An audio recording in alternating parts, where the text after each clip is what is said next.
के, भगवा के स्वघोषित प्रबुद्ध लोग समय निकालकर अपना कुछ नुकसान करके यहाँ आए हैं। प्रबुद्धों के लिए हमारे मन में कोई बहुत श्रद्धा नहीं, और वो इसलिए नहीं है, जो बिहार में दुर्दशा है उसका एक बहुत बड़ा जिम्मेवार अगर कोई वर्ग है तो आप और हम जैसे प्रबुद्ध लोग।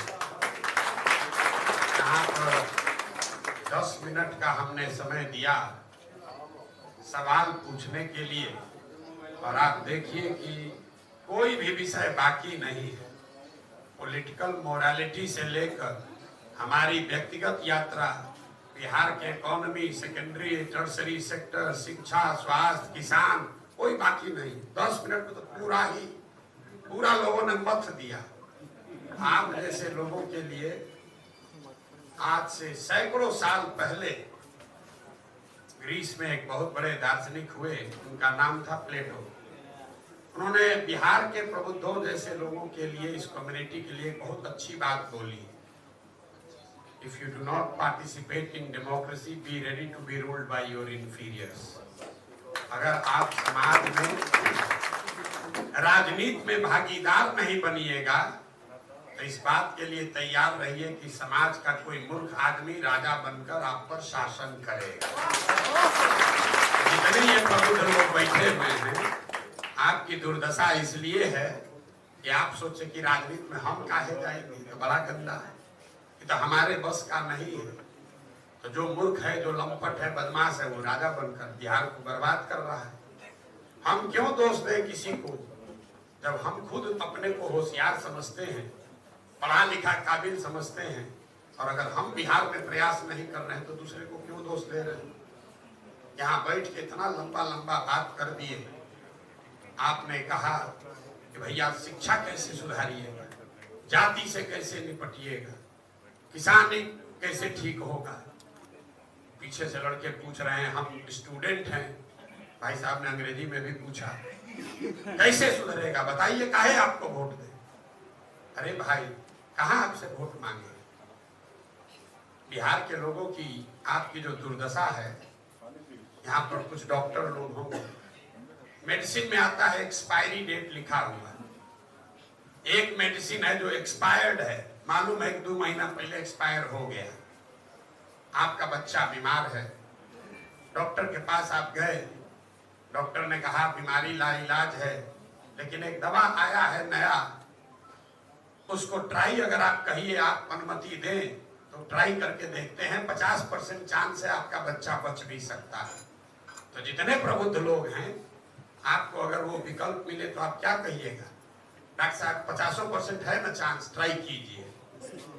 आप बताइए कि 50% चांस वाला दवा ट्राई करना चाहते हैं कि जो एक्सपायर दवा है उसको ट्राई करना चाहते हैं। हमसे लोग पूछ रहा है आप पर भरोसा क्यों करें, जैसे लग रहा है कि आपके पास पहले से बहुत बढ़िया ऑप्शन है। अरे बाप रे, अरे हम पर भरोसा नहीं करो तो जहां वहीं रहो, तुम एक्सपायर्ड मेडिसिन खाओ और मरो। अरे भाई, किसी ने पूछा, ए भैया आप पर भरोसा करेंगे, कह रहे हैं आम आदमी पार्टी जैसा आप धोखा तो नहीं दीजिएगा। अपने को आप प्रबुद्ध बता रहे हैं। भाई अगर हमको आपको धोखा देना है, हम इतना बेवकूफ है कि कहेंगे कि धोखा देंगे। सवाल का कोई मतलब ही नहीं, बस खड़ा हुए, सोच के आए हैं कि प्रशांत किशोर बहुत विद्वान बनते हैं, देखिए ना उनका नशा ढीला कर देंगे। बिहार में और कुछ हो चाहे नहीं, पकैती बहुत है। आज तो इनको पूछ के बता ही देंगे। वो लड़का अंग्रेजी में पीछे से बोला, primary sector, secondary sector, tertiary sector की बिहार के नेता को तो पता होगा नहीं ये क्या होता है। जो उसमें गलती भी बोल दिया, उसकी गलती नहीं है, नया लड़का है। भैया प्राइमरी सेक्टर एग्रीकल्चर है, सेकेंडरी सेक्टर मजदूरी नहीं है, मैन्युफैक्चरिंग है, और टर्सरी सेक्टर सर्विस सेक्टर है। ठीक है, तो सवाल पूछिए, अच्छी बात है, आपको अवसर दिए हैं, आपका जवाब भी देंगे। लेकिन ऐसा मत समझिए कि सब आदमी बेवकूफ है, या आप 2 अंग्रेजी में सवाल पूछ दीजिएगा तो हम घबरा जाएंगे। ये बिहार की दुर्दशा है, ये ज्ञान की भूमि रही है, लेकिन हम लोगों ने ऐसी अपनी दुर्दशा बना ली है यहाँ पर जो गंजी शर्ट के ऊपर गंजी पहन ले उसी को लोग नेता मानता है। जिसको भाषा का विषय का ज्ञान नहीं है तो कहता है जमीनी नेता है। कोई पढ़ा लिखा आदमी खड़ा हो जाए तो सो कॉल्ड प्रबुद्ध लोग, समाज की चिंता करने वाले लोग अपने दुकान अपने घर में बैठ के हंसता है। खड़ा हुए हैं बिहार में, इनको कोई पूछेगा, देखना ना हार जाएंगे, कैसे पता चल जाएगा। आप हंस रहे हैं। कोई सही आदमी खड़ा होता है, आप उसको हराते हैं, उस पर हंसते हैं, कहते हैं चलेंगे बिहार में, ना चलियन नहीं, बिहार में टिके दी कोई, उसको आप हराते हैं। आप ये नहीं समझते हैं कि एक अच्छा आदमी अगर जब चुनाव हारता है तो सैकड़ों अच्छे लोगों का राजनीति में आने का जो मनोबल है वो टूटता है। आपके सामने कोई गलती से खड़ा भी हो जाए अच्छा आदमी का, आप उसकी मदद के लिए नहीं खड़े होते, तब उस दिन गुणा गणित लगाते हैं कि जीतियो जाएगा तो क्या करेगा, ये कहाँ जाएगा, इससे बढ़िया तो मोदिये है, इससे बढ़िया तो लालुए है। ये आपकी जो प्रवृत्ति है, इसी ने तो धीरे धीरे बिहार को इस गर्त में पहुंचाया है, जहां समाज में जितने अच्छे लोग थे वो परिस्थिति वश या अपनी मानसिकता के वजह से धीरे धीरे राजनीति से किनारे हो गए, और जो बच गया, जो समाज का सबसे पिटा हुआ सड़ा हुआ माल है, वही समाज का राजा बनकर आप पर हम पर शासन कर रहा है। अब आपने देखिए, अभी आपको बताएंगे, आपने जो 3 मुख्य सवाल पूछे, पहला सवाल है कि जनसुराज और दूसरे दल में क्या फर्क है। आपने कहा आंदोलन से निकला हुआ आम आदमी पार्टी का हर्ष हम लोगों ने देखा है, हस्र देखा है। हम लोगों ने जेपी के आंदोलन का हस्र देखा है कि जनसुराज से क्या होगा। तो मेरे भाई, जनसुराज कोई आंदोलन नहीं है। प्रशांत किशोर का आंदोलनों में कोई यकीन नहीं है। मैं हर दिन मन से कहता हूं, आप लोग प्रबुद्ध लोग हैं, जाकर इतिहास को, मानव सभ्यता के इतिहास को पढ़िए। पूरे मानव सभ्यता के इतिहास को दुनिया में अगर आप पढ़ेंगे तो आपको पता चलेगा कि किसी भी आंदोलन से, फ्रांस की क्रांति को अगर अपवाद के तौर पर हटा दिया जाए तो दुनिया में किसी भी आंदोलन से समाज में सृजन का काम नहीं हुआ है। आंदोलन मेरे भाई समाज में सृजन के लिए नहीं है। आंदोलन वो तेज हथियार है जिससे आप लोगों को सत्ता से हटा सकते हैं, सल्तनत को उखाड़ सकते हैं। आपके हाथ में तेज हथियार हो, बड़े से बड़े वृक्ष को आप काट सकते हैं, लेकिन पौधे को वृक्ष बनाने का जो सृजन का काल है वो किसी हथियार से नहीं हो सकता। जेपी के आंदोलन में इतनी ताकत थी कि उस समय की सत्ता में बैठी कांग्रेस, इंदिरा गांधी सत्ता से हट गई, लेकिन उस आंदोलन में बिहार को, देश के समाज को बनाने का कोई प्रारूप नहीं रखा गया था। अन्ना के आंदोलन की ताकत यह है कि उस समय की यूपीए सरकार हार गई, लेकिन उस आंदोलन से नए समाज का सृजन नहीं हुआ। इसीलिए जनसुराज आंदोलन नहीं है। हमने 2 बरस में कहीं कोई धरना प्रदर्शन नहीं किया, कहीं हम अनशन पर नहीं बैठे, कहीं किसी को नहीं कहा कि इनको घेरो, इनको बंद करो, ये भी नहीं कहा कि जनसुराज में हम आएंगे तो आपका सब सुधार कर देंगे। समाज में जाकर ये बता रहे हैं कि एक मूल बात लोकतंत्र की समझिए। आप और हम ये समझते हैं कि सही व्यक्ति के चुनाव होने से सब सुधरेगा। इसी ऊहापोह में पड़े हुए हैं कि मोदी सही व्यक्ति है कि नीतीश सही व्यक्ति है, राहुल गांधी सही व्यक्ति है कि लालू यादव सही व्यक्ति है। आप लोकतंत्र की मूल बात को ही भूल गए। लोकतंत्र में आप किसको वोट देते हैं इसका कोई महत्व नहीं है। लोकतंत्र में किस बात के लिए आप वोट देते हैं इसका महत्व है। हमने उदाहरण देके पूरे बिहार के गांव-गांव में लोगों को ये समझाया है, और आपसे भी अभी आपके सामने भी रखेंगे। हम 5000 से ज्यादा गांव में पैदल गए।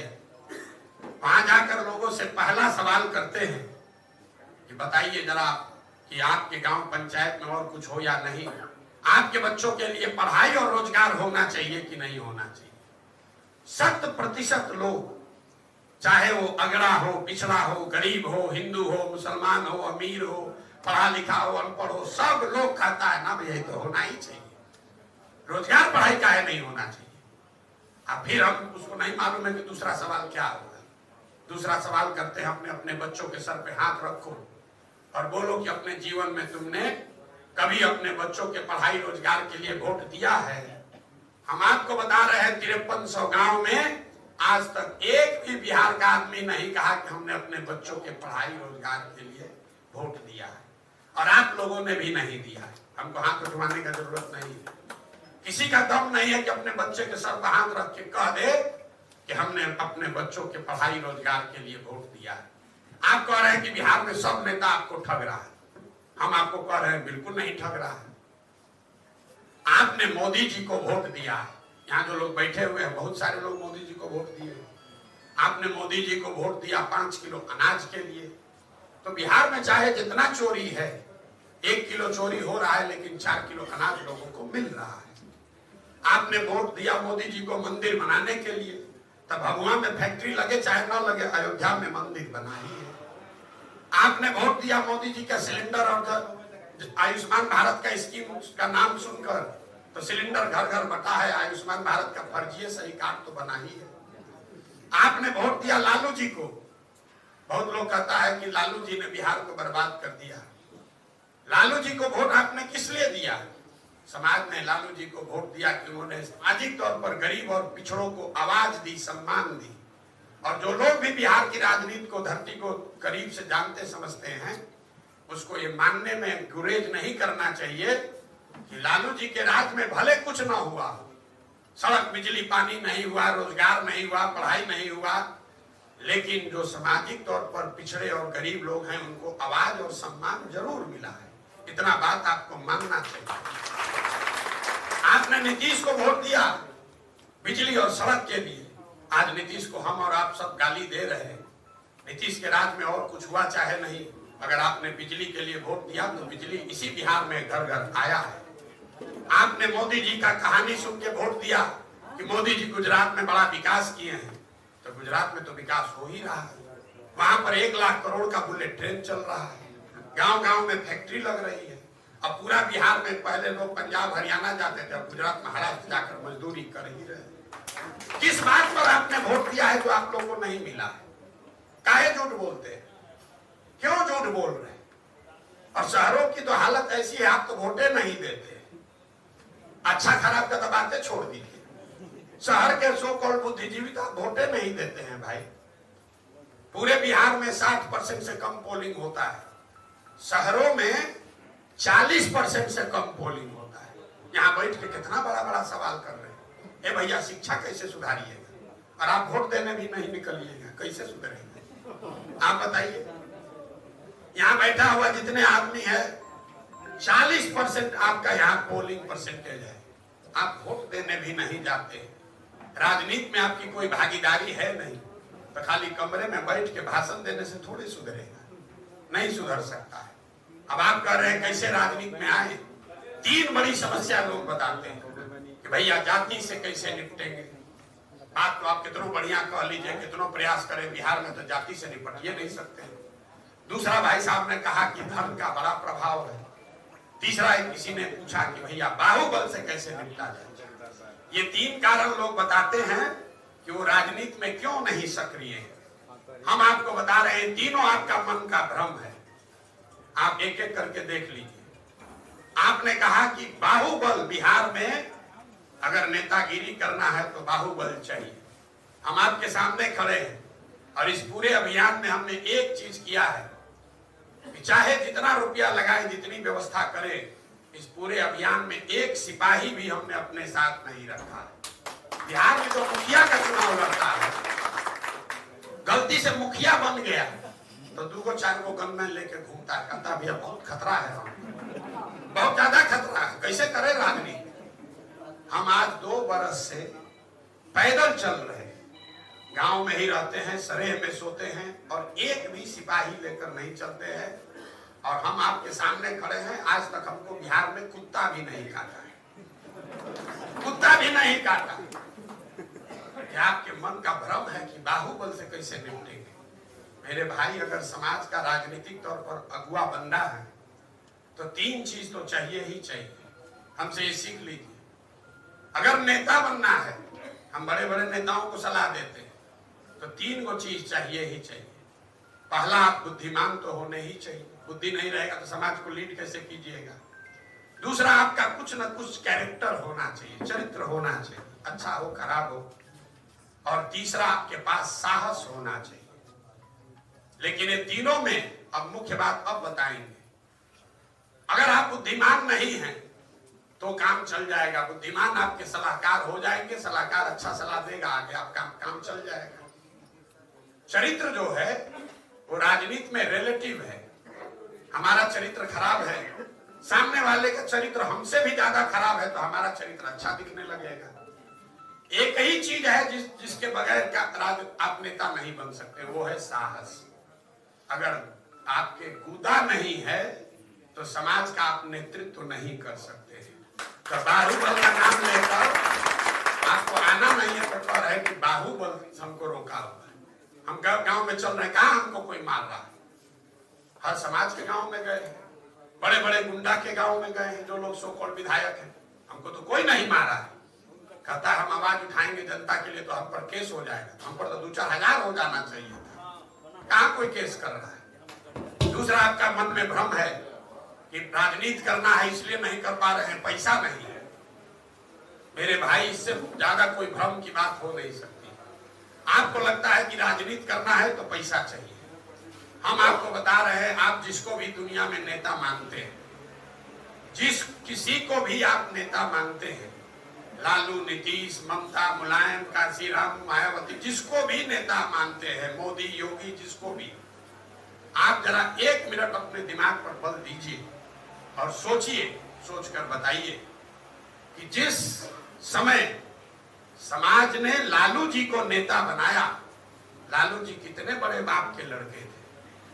जिस दिन गुजरात में मोदी जी को नेता लोगों ने बनाया, मोदी जी कौन धरना सेठ के लड़के थे, ममता बनर्जी कौन टाटा बिरला की लड़की है, नीतीश कुमार कौन करोड़पति के लड़के हैं।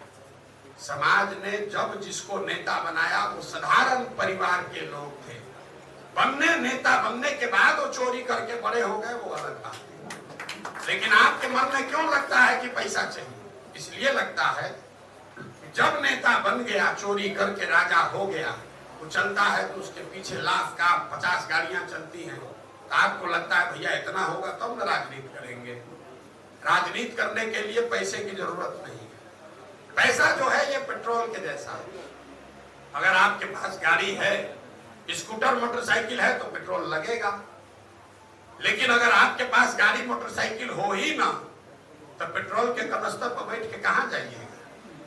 बोलचाल की भाषा में समझिए, अगर आपके पास वोट है, समाज का समर्थन है, तो समाज से पैसे का जुगाड़ थोड़ा कम या ज्यादा हो जाएगा। लेकिन अगर वोट है तो नोट का जुगाड़ है, नोट से वोट का गारंटी नहीं है। भाजपा के पास बहुत पैसा है।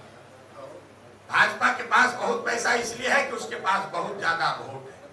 वोट है इसलिए पैसा है। अगर खाली पैसे से वोट होता तो अंबानी जी के पास भाजपा से बहुत ज्यादा पैसा है तो वही वोट ले लेते सब। ये भ्रम मन से निकाली।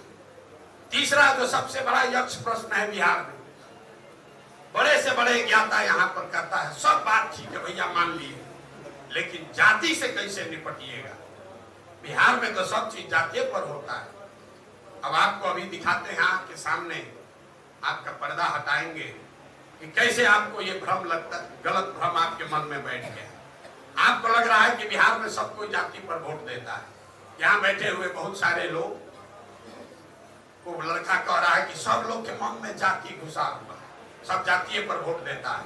यहाँ बैठे हुए सारे लोग, आप में से कई लोगों ने मोदी जी को वोट दिया है। आप तो मोदी जी के जाति के नहीं है। बिहार में बहुत सारे लोगों ने भाजपा को, मोदी जी को वोट दिया है। मोदी जी के जाति का तो बिहार में कोई रहता ही नहीं, तो मोदी जी को वोट दे कौन रहा? तुरंत आदमी उछल के कहेगा तुमको हिंदू मुसलमान के नाम पर वोट पड़ा है, जाति के नाम पर नहीं ना पड़ा है, हिंदू मुसलमान के नाम पर पड़ा है। अब आप बताइए, इस राज्य में 18% मुसलमान रहते हैं, तो लालू जी को काहे वोट देता है? तो लालू जी की जाति का नहीं है। आप कहिएगा कि ना जाति के लिए नहीं देता है, भाजपा से डर के देता है, लेकिन जाति के लिए तो नहीं देता है ना भाई। आपके सामने प्रमाण है, लेकिन आपका मन ऐसा है कि मानेगा ना भैया, कुछ कहिए, बिहार में तो राजनीति वोट तो जाते पर पड़ेगा। हम आपको उदाहरण देकर बता रहे हैं, आप उसको लिखिए और याद कीजिए, आपको समझ में आएगा।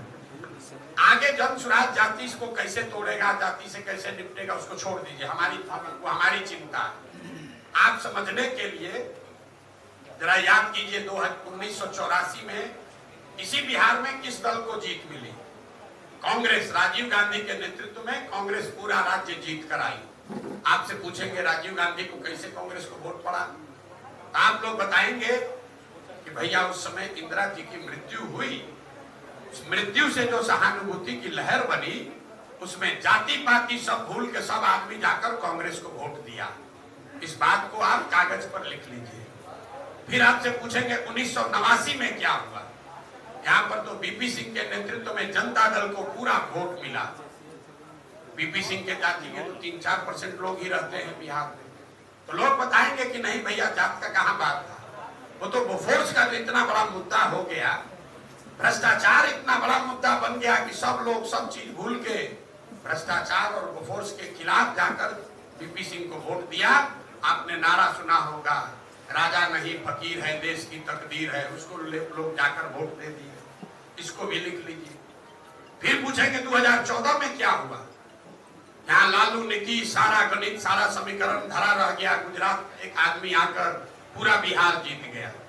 आप लोग में ज्ञानी लोग बताएंगे कि भैया भाजपा को थोड़े वोट पड़ा, तो जो मोदी जी का लहर बना ना, मोदी जी के लहर में सब आदमी जाकर वोट दिया भाजपा। इसको भी लिख लीजिए। फिर पूछेंगे 2019 में क्या हो गया, फिर भाजपा कैसे 39 को जीत गया? आप कहिएगा कि भाजपा भैया जीत नहीं रहा था, बड़ा कांटे का मुकाबला था। वो जो पुलवामा हुआ ना, अरे बाप रे बाप, पुलवामा के बाद एक एक आदमी राष्ट्रवाद के नाम पर जाकर मोदी को बटन दबा दिया। ये चारों चीज आप लिख लीजिए। पहला 1984 एक घटना है, किसी की मृत्यु, और मृत्यु से उस घटना से उपजी हुई सहानुभूति की लहर। दूसरा भ्रष्टाचार बोफोर्स एक मुद्दा है और उस मुद्दे से बनी हुई लहर। तीसरा 2014 एक व्यक्ति है मोदी, उसकी बनाई हुई लहर। चौथा राष्ट्रवाद राष्ट्रीय सुरक्षा विचारधारा, उसकी बनी हुई लहर। आपको ये क्या बताता है? अगर कोई व्यक्ति, अगर कोई विषय, अगर कोई घटना, अगर कोई विचार समाज के इमेजिनेशन को कैप्चर कर ले, समाज में ये ताकत है, वो जातियों से ऊपर उठकर वोट करता रहा है। आगे करेगा कि नहीं? इस प्यार में वोट करता रहा। लेकिन बिहार में जो लोग राजनीति समझते बूझते हैं, वो मानेंगे नहीं। हमको कहेगा आप तो लोकसभा का उदाहरण दिए हैं, विधानसभा में ऐसे नहीं होता। तो विधानसभा का उदाहरण सुन लीजिए। 2010 में नीतीश और भाजपा एक साथ एनडीए मिलकर चुनाव लड़ा। सामने से लालू जी, कांग्रेस और रामविलास पासवान जी का गठबंधन था। तब मोदी जी की ताकत नहीं थी, तब भाजपा इतना देश में बिहार में मजबूत नहीं था। इसके बावजूद एनडीए को 206 सीट मिला था 2010 में। सामने से लालू जी, रामविलास पासवान और कांग्रेस तीनों की ताकत, और नीतीश कुमार भाजपा 206 सीट जीत कर आए। वही कॉम्बिनेशन फिर 2020 में चुनाव हुआ। इस बार एनडीए में नीतीश कुमार के साथ साथ भाजपा मोदी जी भी हैं, अमित शाह भी हैं, संघ भी है, बड़ा उनका ताकत भी है। और सामने से लालू जी नहीं, तेजस्वी यादव, कांग्रेस की भी ताकत 2009 के मुकाबले कम हो गई, और रामविलास पासवान जी भी उस गठबंधन में नहीं थे। फिर भी उस एनडीए को 125 सीट आने में दम निकल गया। क्या हुआ? एनडीए के समीकरण वाला सब जात छोड़कर चला गया बिहार। मेरे भाई 2010 इसलिए 206 सीट आया कि हर आदमी बिहार में ये मानता है कि पहले 5 वर्ष में, पहले टर्म में नीतीश कुमार की सरकार काम कुछ करके दिखाया था। तो काम का प्रभाव भी था और जातियों का समीकरण भी था, तो 206 सीट जीते। लेकिन जब काम का प्रभाव खत्म हो गया तो सारा जातीय समीकरण धरा कर 100 सीट नहीं आया। आपको लग रहा है कि सब जाते पर वोट दे रहा है। ये ऐसा क्यों लगता है? ये ऐसा आपको इसलिए लगता है कि मैंने बहुत बीच के चुनावों का हवाला नहीं दिया। उन चुनाव में क्या हुआ, जब चुनाव लड़ने वाले लोग, दोनों लड़ने वाले एक ही जैसा दिख रहा, कोई विषय नहीं है जिसको लोग कहता है लोकल मुद्दा पर चुनाव हुआ, तो समाज भी कहता है दोनों लड़ रहा है के जैसा दिख रहा है, तो काम अपना जाते वाले को दे देते हैं। तो ये आप पर, हम पर ये जिम्मेवारी है। अगर आप बेहतर दिखेंगे, आप कोई बेहतर विचार, प्रयास, आचार व्यवहार से समाज का विश्वास जीतेंगे, तो समाज जातियों से ऊपर उठकर वोट करता रहा है और आगे भी करेगा। एक अंतिम बात समझ लीजिए, जिसको भी लगता है कि बिहार में कितना हम समझा ले मानेगा नहीं, तो जरा बताइए नीतीश कुमार के जाति के कितने लोग रहते हैं बिहार में? 2% से कम। तो कहता है ना भैया वो जाति का पिछड़ा का, अति पिछड़ा का बनाए हैं समीकरण। तो अगर नीतीश जी वो समीकरण बना सकते हैं तो आपको किसने रोका था? आप ही बना लेते। आपको किसने रोका था? और बिहार की बात छोड़िए, पूरे एक आंकड़ा दे रहे हैं, इसको ध्यान से सुन लीजिए। पूरे देश में जो लोग भी मुख्यमंत्री हैं किसी भी राज्य में, आप उसका नाम लिखिए, उसकी जाति लिखिए और उस राज्य में रहने वाले जातियों की संख्या देखिए, आपको पता चलेगा कि किसी भी राज्य में, पूरे देश के किसी भी राज्य में, उस राज्य में रहने वाली सबसे बड़ी जाति के लोग मुख्यमंत्री नहीं बनते हैं। ये संभव ही नहीं। कोई एक जाति जो बहुत प्रमुख है उसके लोग मुख्यमंत्री नहीं बनते, क्योंकि एक जाति का गोलबंदी कीजिएगा बाकी सब आपके खिलाफ हो जाएगा। लालू जी के जाति का यहाँ कितना आदमी रहता है? 15%। लालू जी जब बिहार को जीते एक बार, लालू जी एक ही बार बिहार जीते हैं, तब वो यादवों के बल पर नहीं जीते थे। तब लालू जी गरीबों के नेता थे, फिर पिछड़ों के नेता हुए, फिर यादवों के नेता बन गए, अब आरजेडी के यादवों के नेता है, तो उनको 4 सीट आता है। जब वो गरीबों के नेता थे तो 53 MP जीत कर आए थे, और जब आप आरजेडी के यादवों के नेता रह गए तो आपको 2-3 सीट भी नहीं आ रहा है। सिर्फ जाति के आधार पर चुनाव नहीं जीता जा सकता है। जाति एक बहुत बड़ा फैक्टर है, जाति एक बहुत बड़ा फैक्टर है, लेकिन जाति एकमात्र फैक्टर नहीं है। इस बात को ध्यान रखिए। और अंतिम बात, मान लीजिए कि जाति न है भी, आप ही की बात मान ले, तो भाई लोग कहता है कि भाई जाति जब तक नहीं खत्म होगा तब तक राजनीति में नहीं आएंगे। ना जाति कभी खत्म होगा ना कभी आप राजनीति में आइएगा। ना बाहुबल खत्म, जब सब चीज ठीक हो जाएगा तब आप राजनीति में आइएगा। मेरे भाई, राजनीतिक अगुवा जो है, जो राजनीति के जरिए समाज की अगुवाई करना चाहता है, उसको समाज की अच्छाई और बुराई दोनों को देखकर, समझकर, समायोजित करके ही नेतृत्व करना है। आप ये नहीं कह सकते हैं कि सब कुछ समाज में अच्छा हो जाएगा तब आप राजनीति में आइएगा। अगर सब कुछ अच्छे हो जाएगा तो आपके आने का जरूरत क्या है? जो अच्छा करेगा वही अच्छा है चलाने के लिए। जब सब अच्छा हो ही जाएगा तो आपके आने की जरूरत क्या है? तो ये फर्जी का भ्रम तीनों मत पालिए। आप इसलिए नहीं राजनीति में हैं क्योंकि आपको लग रहा है डर, आपको रिस्क लेने की कैपेसिटी नहीं है। आपका मन कभी हुआ भी कि राजनीति में आए, घरे गए, पत्नी को बताया, पत्नी ने कहा अरे बाप रे कहाँ फंस रहे हो, बाल बच्चा का भी पढ़ाई लिखाई बाकी है, नौकरी सब बर्बाद हो जाएगा, सब कहाँ जा रहे हो? घर वाला घेर लिया, आप डर के मारे फिर चुप हो गए। आप लोग यहाँ आए हैं हमको सुनने, अपना अपना पीठ थपथपा रहे हैं, प्रशांत किशोर बिहार बदलने का प्रयास कर रहे हैं इसलिए जा रहे हैं। मेरे भाई, आप हमारे 2 साल पैदल चलने को सुनकर नहीं आए, अपना पीठ मत थपथपाइए। हमारा जैसा कितना आदमी अगर 10 वर्ष भी पैदल चलेगा आप यहाँ नहीं आते। आप इसलिए आए हैं कि आप में से ज्यादातर लोग मेरे पीछे के 10 साल के काम को जानते हैं। यहाँ पर हमको कह रहा है कि अलग अलग पार्टी में आप काम किए हैं, कैसे आप पर भरोसा करें? अगर वो अलग अलग पार्टी में काम करके झंडा नहीं गाड़े होते तो इसी भगवान से बगल से निकलते हमको कुत्ता भी यहाँ नहीं पूछता। आप इसलिए आए हैं कि आपको मालूम है कि आदमी को थोड़ी बहुत समझ है। हम पैदल चलते हैं, लोग बैठ के हंसता है, अरे घूम रहे हैं ना चलेगा, इस बार बहुत कठिन काम ले लिए, इस बार आपकी औकातें दिख जाएगा इनका। फिर कोई बगल में बैठा है उसको बताता है भाई प्रशांत किशोर है, बड़ा चालाक आदमी है, अगर कर रहा है तो सोचिए कि कर रहा होगा। फिर घबराता है, अरे बाप रे 10 को सरकार बनाया है, तो सोचता है चलो कुछ नहीं बात सुन लेते हैं, चलो घर गमछा रखाते हैं। पता चला कहीं कुछ नया बना दिया बिहार में तो हम पीछे ही छूट जाएंगे। हमको इतना बुर्बक मत बुझिए। आधा आदमी जो हमारे साथ जुड़ रहा है वो सब गमछा रखने वाला है अपने दल में। सोचता है भाजपा में तो है, जदयू में है, चलो प्रशांत किशोर से भी मिल लेते हैं। हमको कहता भैया पूरा ताकत से आपके साथ है, पूरा ताकत से आपके साथ है।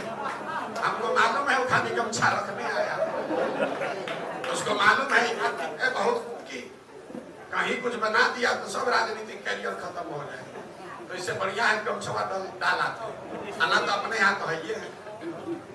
इतना सीधा आप भी नहीं है भाई, इतना सीधा बिहार की जनता भी नहीं है। इतना सीधा करते तो यही दुर्दशा होता। यहाँ बिना 500 रुपया लिए वोट नहीं देता है। अपने जात वाले को भी वोट देना है तो मुर्गा भाग का जुगाड़ करिए लेता है, हो जाए तब चले के वोट देना। अब फिर जीते जब आदमी नेता जीत करा के पैसा लेता करता, बड़ा भ्रष्टाचार है।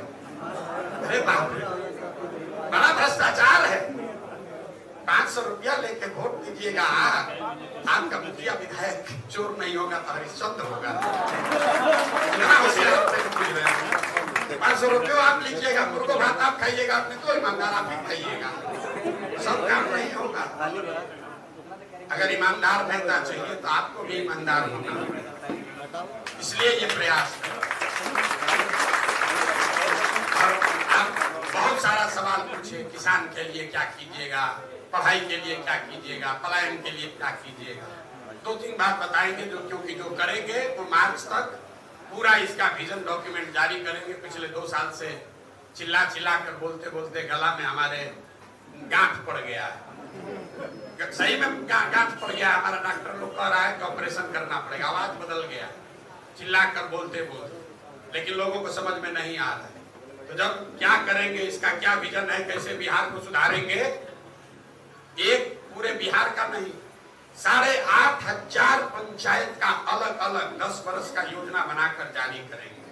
आप उसको देखिए, पढ़िए, समझिए कि आपके पंचायत के विकास के लिए जन स्वराज की क्या योजना है।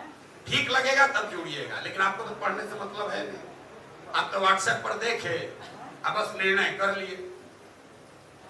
हम आपको 2-3 जो मुख्य मुद्दे हैं उस पर खाली बताते हैं कि जन स्वराज का विजन क्या है। सबसे बड़ी समस्या है यहाँ पलायन। पलायन सिर्फ गरीबों की समस्या नहीं।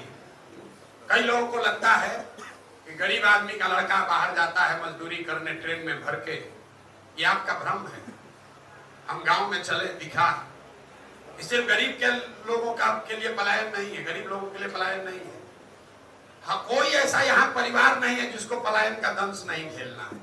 फर्क बस इतना ही है कि गरीब का बच्चा बाहर मजदूरी करने जा रहा है और आपका बच्चा बाहर पढ़ाई या नौकरी करने जा रहा है। जा सब रहे, किसी के बच्चे को, किसी को परिवार को अपने बच्चे के साथ रहने का अवसर नहीं। तो पलायन सबसे बड़ी समस्या है। इसने बिहार में परिवार की परिकल्पना ही खराब कर दी है। लोग ये मानते हैं कि अगर बच्चा को बढ़िया पढ़ने में हो गया तो उसको बाहर ही जाना है। अगर मेरा बच्चा नौकरी करेगा तो इसका मतलब है कि हमको उसको हमसे दूर ही रहना है। अगर कोई बीमार पड़ गया, इलाज कराना है तो बिहार से बाहर ही जाना है।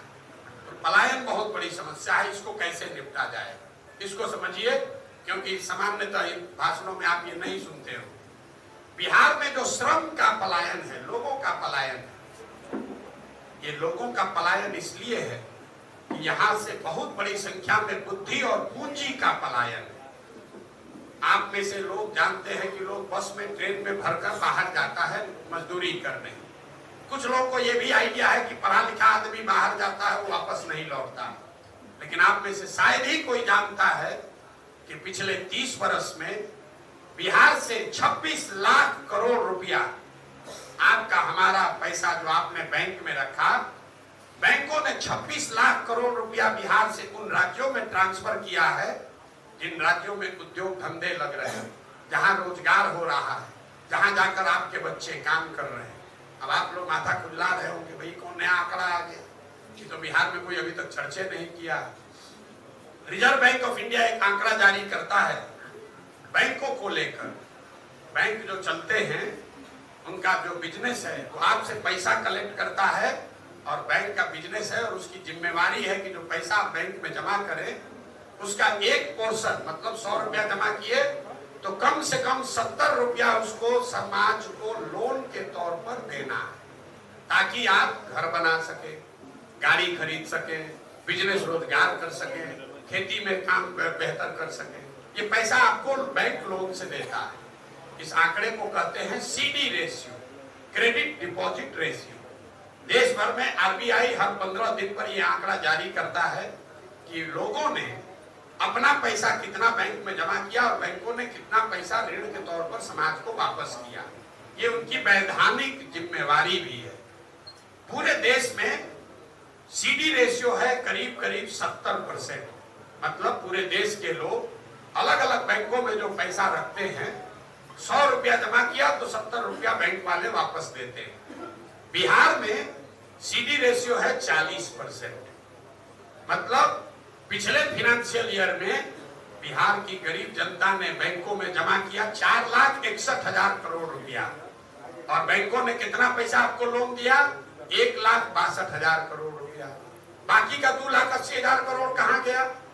ये पैसा जमा हुआ बिहार में, लेकिन एसबीआई ने, एचडीएफसी ने, बैंक ऑफ इंडिया ने, इन बैंकों ने लोन दिया आंध्र प्रदेश में, तमिलनाडु में, गुजरात में, महाराष्ट्र में, केरल में। वहां पर सीडी रेशियो कितना है? 90, 95, 100। अगर आंध्रा में लोगों ने 100 रुपया जमा किया तो बैंकों ने 105 रुपया ऋण दिया। तो बिहार में पूंजी का इतना बड़ा पलायन है, आप जरा अंदाजा लगाइए। आप तो सब लोग गाड़ी से आए हैं, अगर गाड़ी खरीदने के लिए बैंक से आपको लोन न मिले तो कितना आदमी कम गाड़ी खरीदेगा? आधा आदमी का मोटरसाइकिल और गाड़ी नहीं खरीदाएगा। लेकिन अगर पैसा आपको मिल रहा है तो आप गाड़ी खरीद लिए, उसका ईएमआई भर रहे हैं। अगर ये पैसा मिलता तो आप कितना समझिए ज्यादा लोग घर बना रहे होते, कितने लोग नया उद्योग धंधा कर रहे होते। तो जन सुराज की सोच है और ऐसा नहीं है कि बैंकों की मनमानी है। ये मुख्यमंत्री के चेयरमैनशिप में एक कमेटी है जिसकी ये जिम्मेवारी है कि ये 70% सीडी रेशियो को मेंटेन करके रखा जाए। लेकिन जैसे बिहार में शिक्षक मुख्यमंत्री का बात नहीं सुन रहा है, दरोगा और सीओ वीडियो नहीं सुन रहा है, वैसे बैंक वाला भी नहीं सुन रहा है।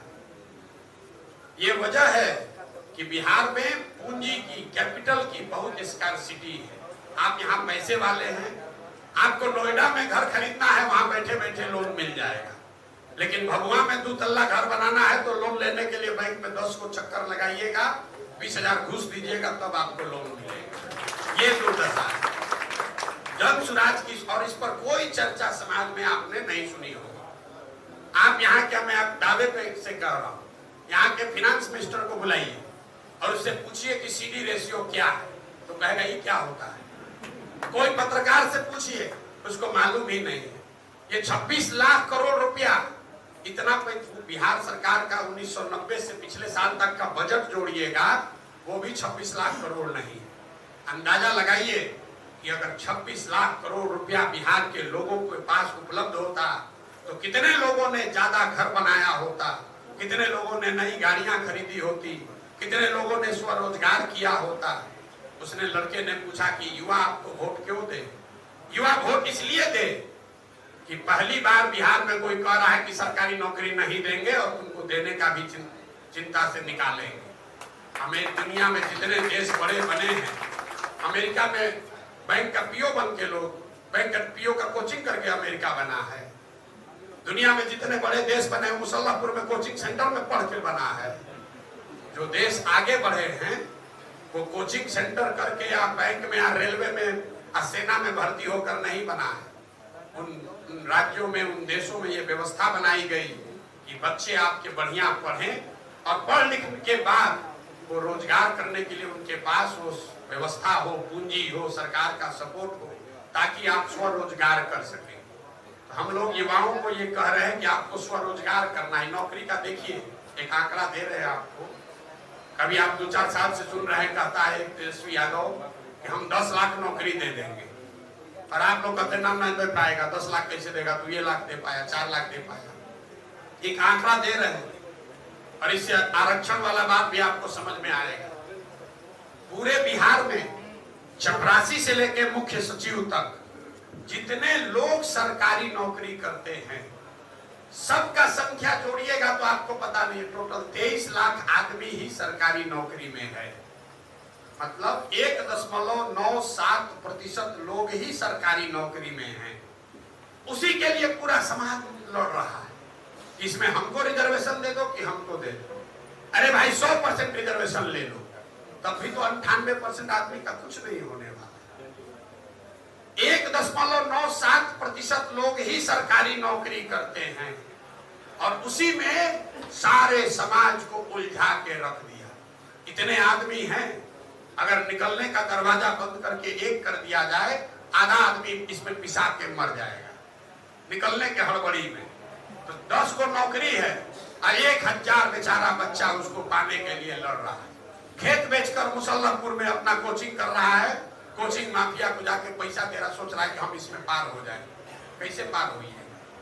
तो जन सुराज की सोच है कि ये सरकारी नौकरियों की जो मृग मरीचिका है, इससे युवाओं को निकाला जाए, आपको स्वरोजगार के लिए प्रेरित किया जाए, आपको बढ़िया पढ़ाई हो, आपको पूंजी हो, ताकि आप कुछ न कुछ रोजी रोजगार कर सके।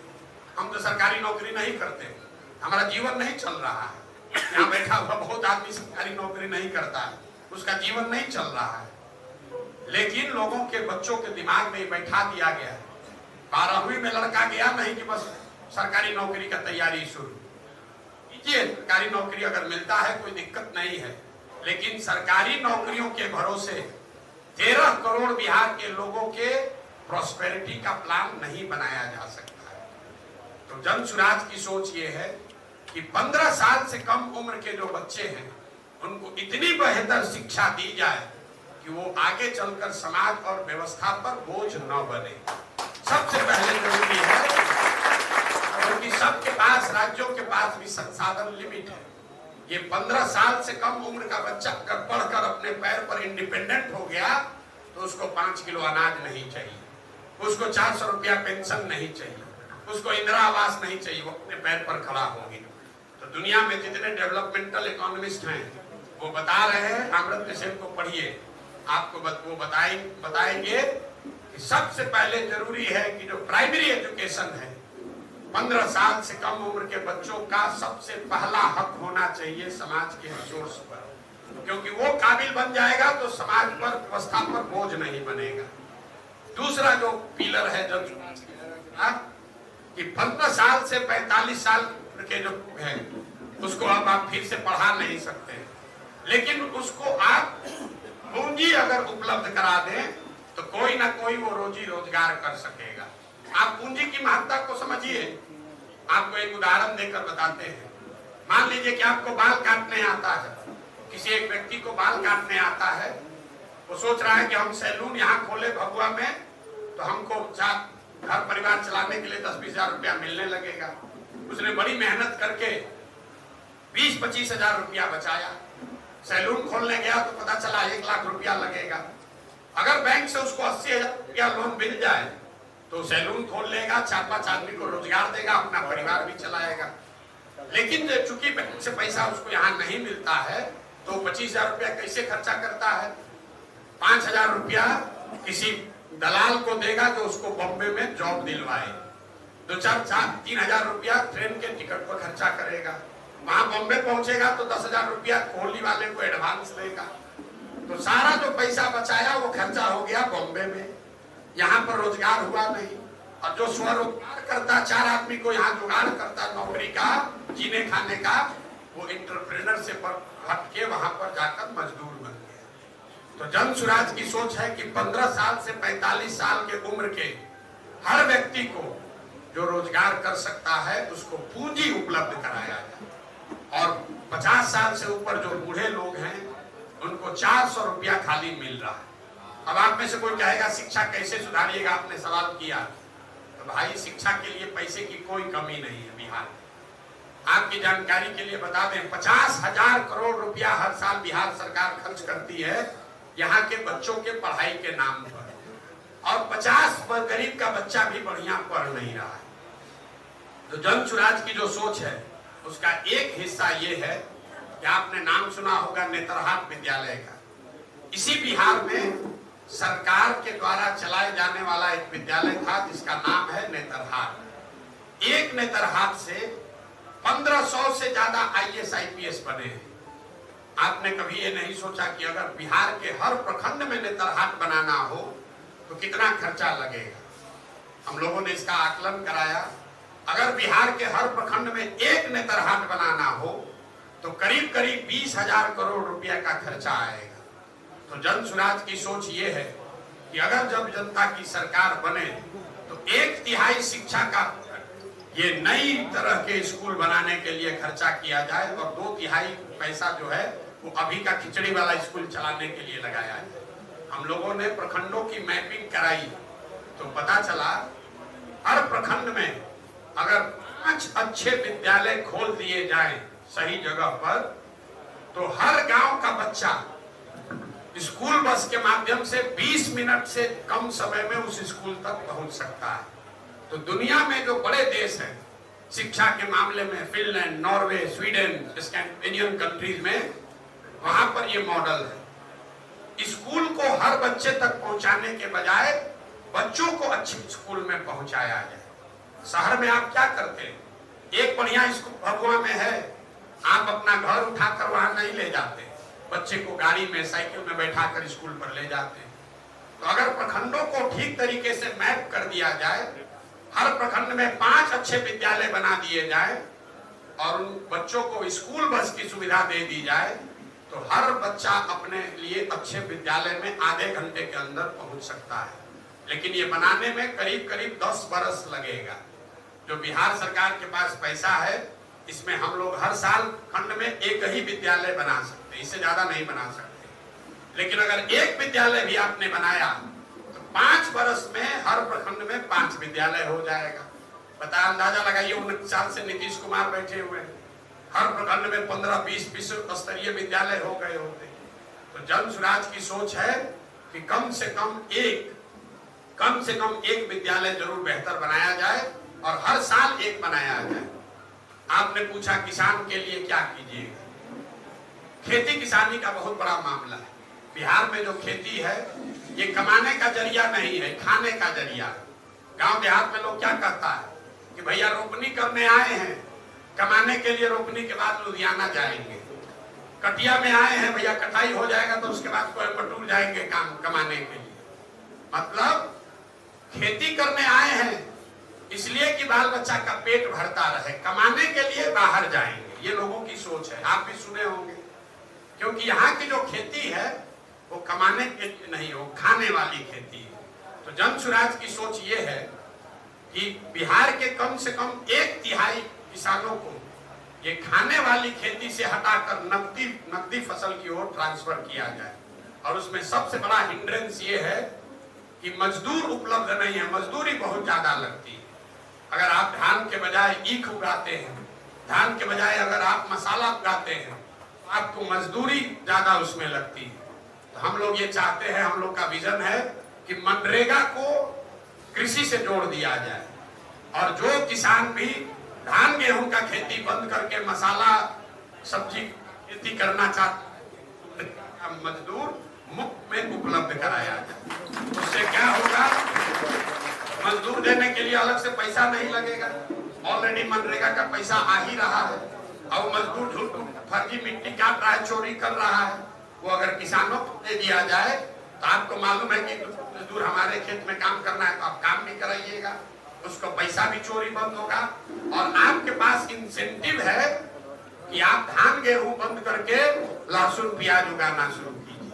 अब इसमें भी बड़ा पेच है, लोग कहता है भैया आलू प्याज उगाते हैं, दाम गिर जाता है, बर्बाद हो जाता है, कोल्ड स्टोरेज चाहिए। तो कोल्ड स्टोरेज तो एक दिन में बनेगा नहीं।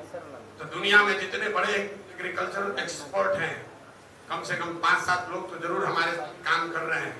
उन लोगों ने बहुत अच्छा सुझाव दिया। उन्होंने कहा प्रसाद जी प्याज उगा रहा है, आप प्याज मत उगवाइए, उनको कहिए वो लहसुन उगाए, क्योंकि लहसुन के लिए कोल्ड स्टोरेज की जरूरत नहीं है, पैसा उतना ही है। ऐसे मसालों की सूची बनाई गई है जो लोग यहाँ उगा सकते हैं। अगर आप मंगरैला का खेती कर रहे हैं तो उसको के लिए स्टोरेज की नई व्यवस्था करने की जरूरत नहीं है।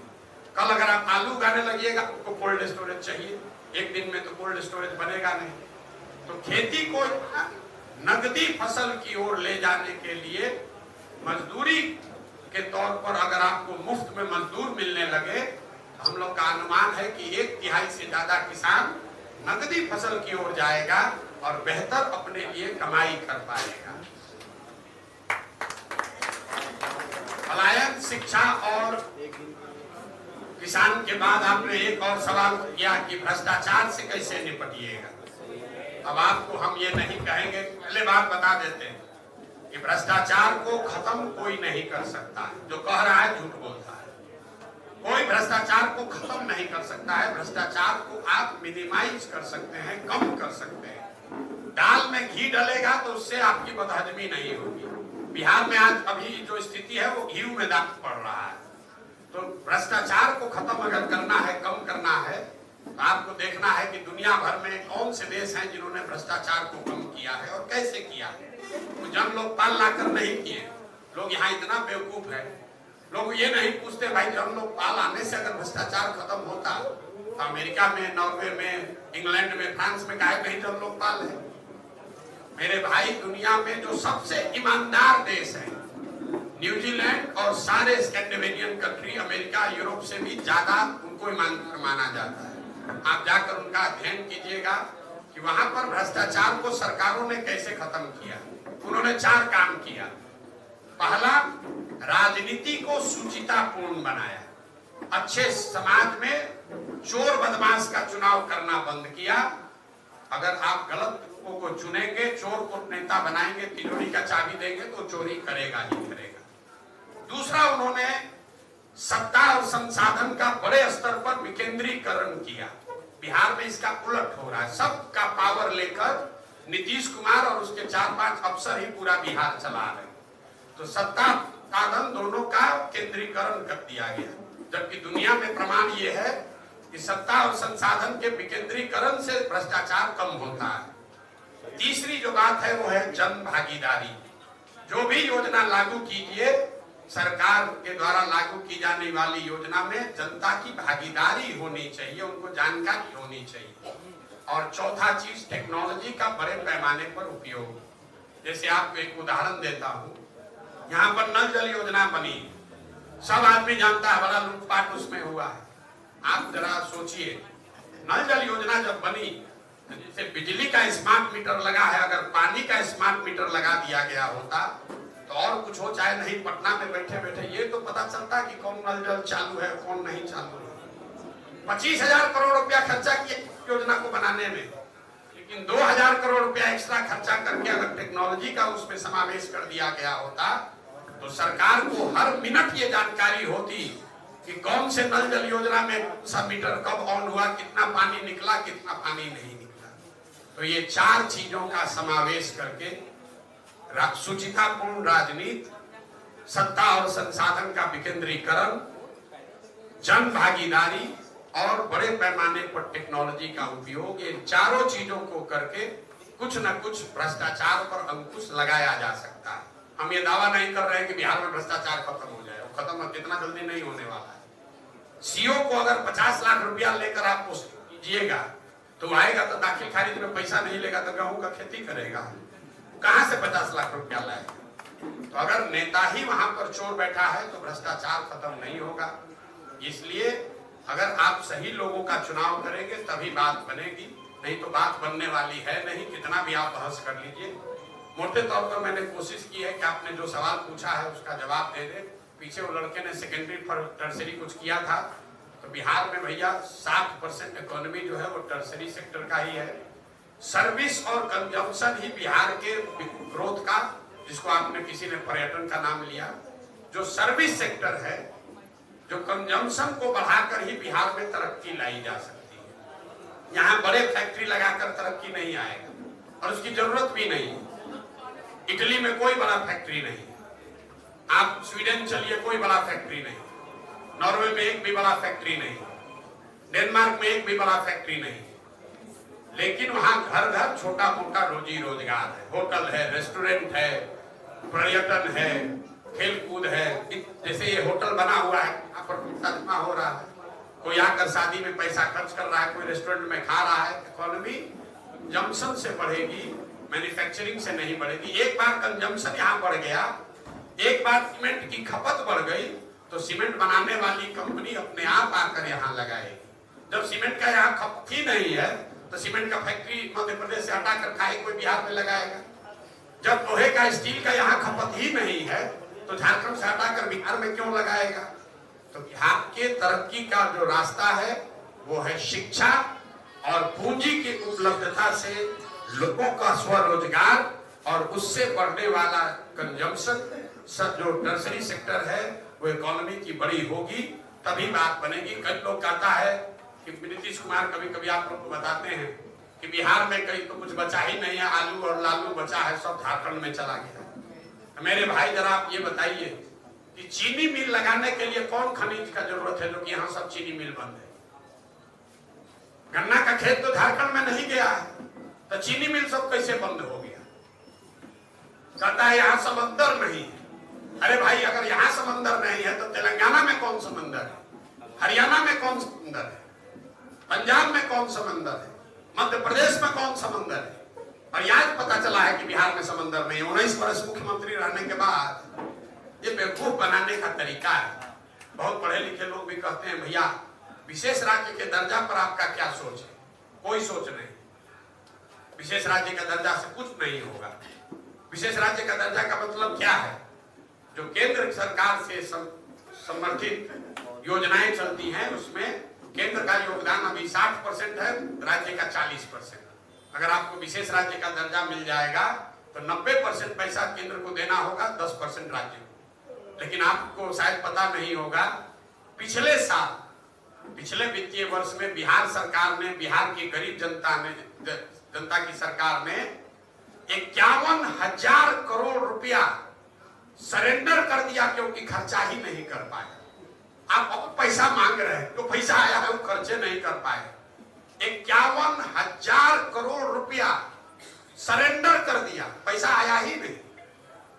यहाँ का आदमी इतना नेता लेकी है, ब्यूरोक्रेट, उसको कोई मतलब नहीं पैसा। जैसे मनरेगा में 10,000 करोड़ रुपया मिलना था, तो बिहार में सिर्फ 39% पैसा ही मनरेगा का आया। अगर 1 लाख गरीब को प्रधानमंत्री आवास योजना में आवास मिलना है, तो यूपी में 1.25 लाख ले रहा है, हम लोग 20,000 लिए हैं।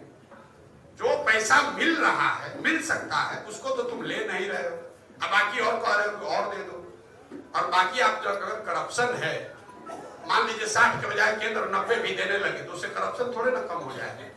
बाल्टी में अगर छेद है तो चाहे छोटे पाइप से पानी डालिए, चाहे बड़े पाइप से पानी डालिए, उसमें टिकेगा, तो नीचे से चला ही जाएगा।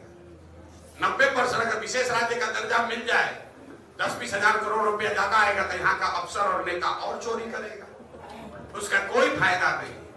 फायदा तब है जब आप अपनी पात्रता को बेहतर करें। जो पैसा आ रहा है उसको बेहतर तरीके से खर्च करने का जब सिस्टम बनाइएगा, तभी एडिशनल पैसे को लेने का फायदा है। नहीं तो जो पैसा आएगा वो सब बर्बाद हो जाएगा।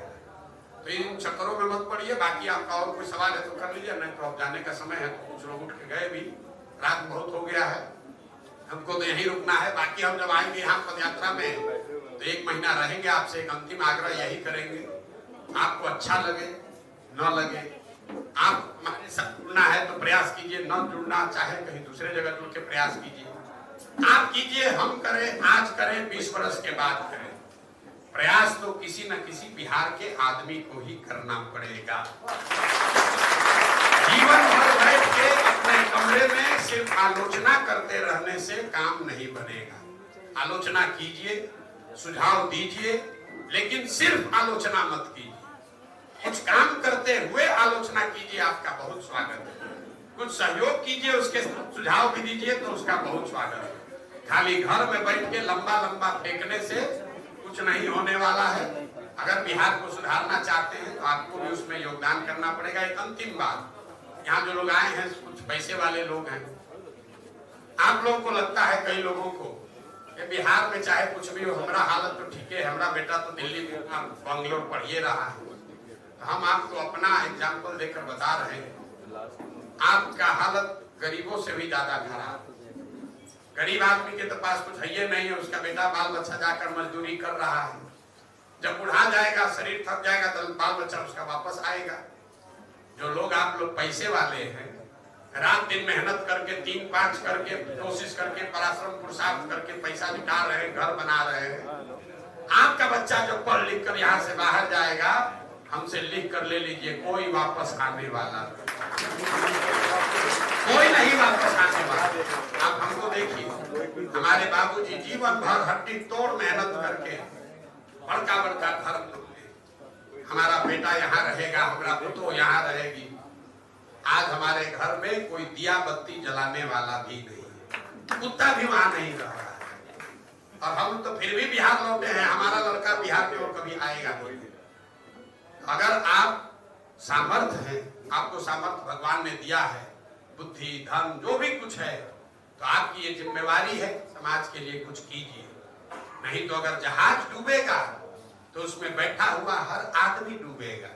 आप सोच रहे हैं हम निकल जाएंगे, नहीं निकल पाएंगे। और अंतिम बात, मेरे भाई, अपना पेट भर जाने के बाद किसी भूखे की चिंता न करने वाला आदमी मानव नहीं है।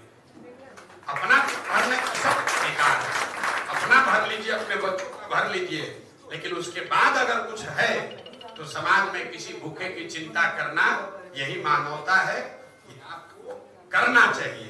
हमारे साथ मन हो हमारे साथ कीजिए, दूसरे के साथ मन हो दूसरे के साथ कीजिए, लेकिन कुछ कीजिए।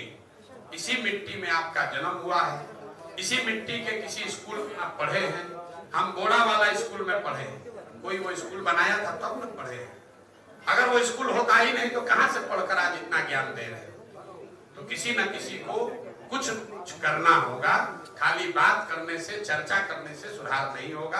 आप आए, इतना समय निकालकर आपने हमारी बात सुनी, आपके सारे प्रश्नों का हम उत्तर दे दें ये संभव नहीं है, अपनी ओर से हमने प्रयास किया है। और बात को आप सुनिए, समझिए, रोज बिहार में चर्चा कर ही रहे हैं, सोशल मीडिया पर आप देख भी रहे हैं। आपके शंकाओं को रहने दीजिए, अपने और अपने बच्चों के लिए, समाज के लिए कुछ करने का संकल्प लेकर एक कदम आगे बढ़ाइए। बहुत बहुत